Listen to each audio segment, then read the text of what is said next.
Welcome to Face the State. I'm Ariana Bennett. Thank you for joining us.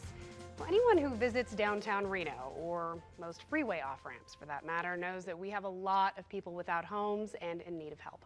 And as our rents increase and our population goes up, that problem is likely only going to get worse. Reno Vice Mayor Neoma Jordan and Volunteers of America Regional Director Pat Cashell are here now with me to talk about these issues. Thank you both so much for coming on the show. Thanks for having us. Thanks for having us. Okay, so we know homelessness obviously isn't unique to Reno. It's a problem in every city. But how does Reno stand in terms of the problem here compared to other places? Is it worse in Reno compared to other cities? You know, no, we're seeing the proliferation of homeless populations across many cities across the nation. You know, as rent and home prices increase, wages are stagnant, a number of medium and larger sized cities are really struggling with the issue. So Reno is, as we're seeing the spike in population and our rent prices really go up, we're seeing the same thing that many other cities are seeing. Yeah. That's tough. And I mean, obviously, you know, you head up the shelter here in town. Describe for me the situation there. I know it's always at capacity, right? Most of the time. So on a nightly basis, we shelter probably on average 500 to 550 individuals an evening.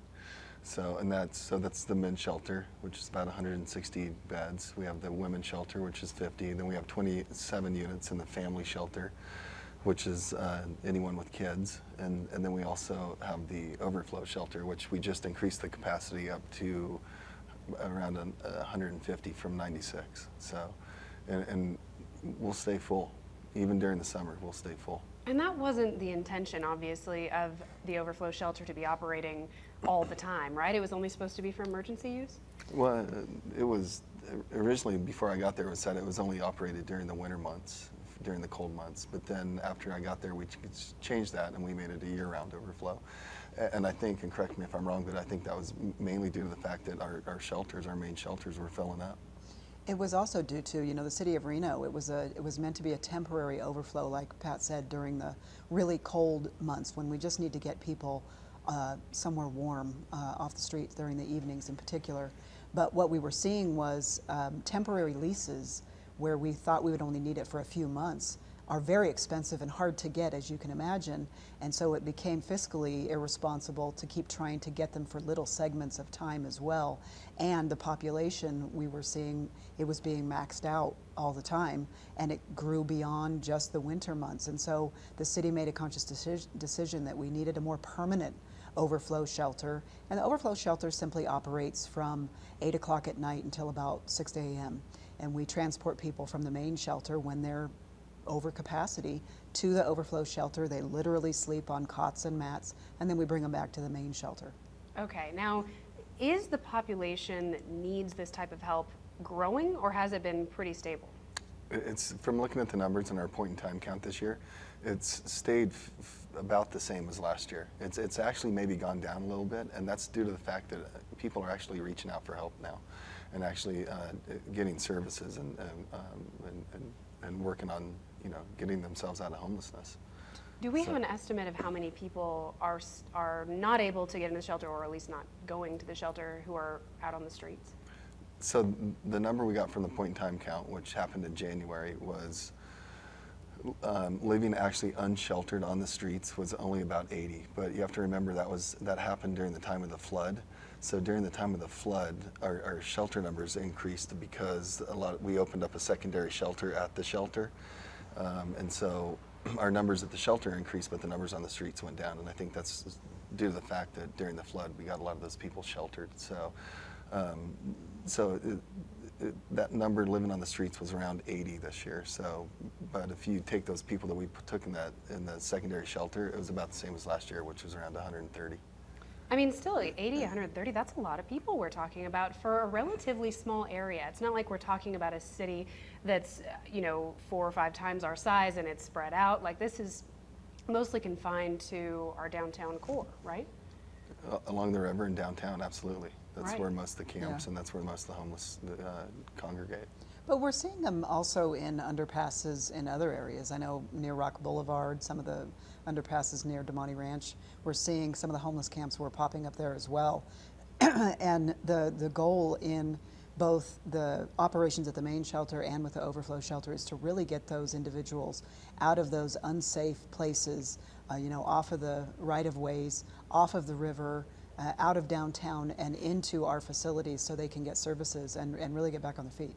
Okay, now something that we've discussed a little bit is there are some restrictions about who can be put in a shelter, right? And we know a lot of homeless people have pets that they're not willing to part with, and so those people won't come to the shelter, or couples who don't want to be separated, right? Because you don't have spaces for couples to be together. Is that the case? So what we call it is the 3 Ps. There's property, pets, and partners.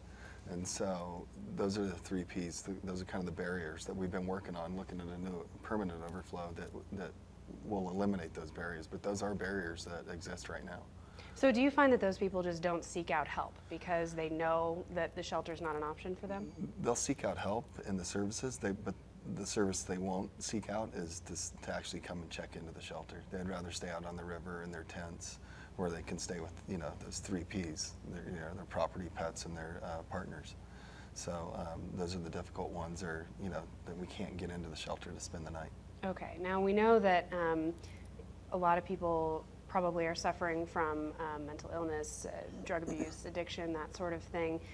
Do you find that that's most of them, or do you think it's a smaller population? I would say that's my experience every day, and I would say that the majority of our clients at the shelter have a mental health condition or a drug addiction of some sort, or they've got both. And so I would say a big majority.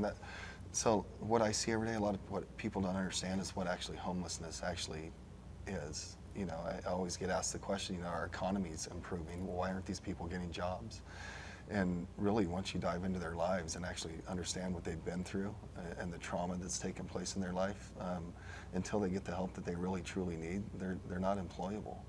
And that's what we do at the shelters. We try and get them to that point in their lives and get them employable and get them jobs, but it's a lot of work. And they've got to be willing to participate in that work. How big of a problem is this in Reno? I mean, is it at the top 3, top 5? I would say it's one of the top 3 in our community. We hear it not only from, people that want to help those in need. And as Pat said, you have to really address the underlying issues of the addiction issues, mental illness issues, before you can really help them to help themselves. And that's where that immediate triage and those wraparound services really help. But we have to be able to get them into services to really start to get them back on their feet. But I know the city has been very aggressive in finding ways to not only help the individuals, but to help our downtown and our river corridor.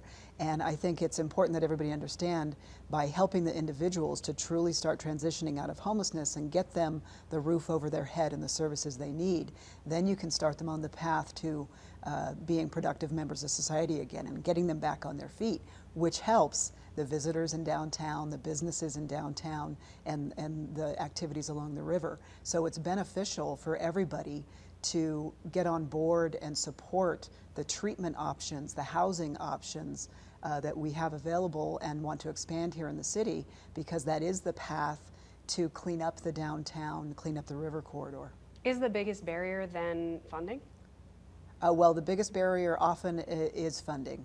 I mean, you always want to do something that's the most fiscally efficient with the best outcomes, and that's what the city's always striving for.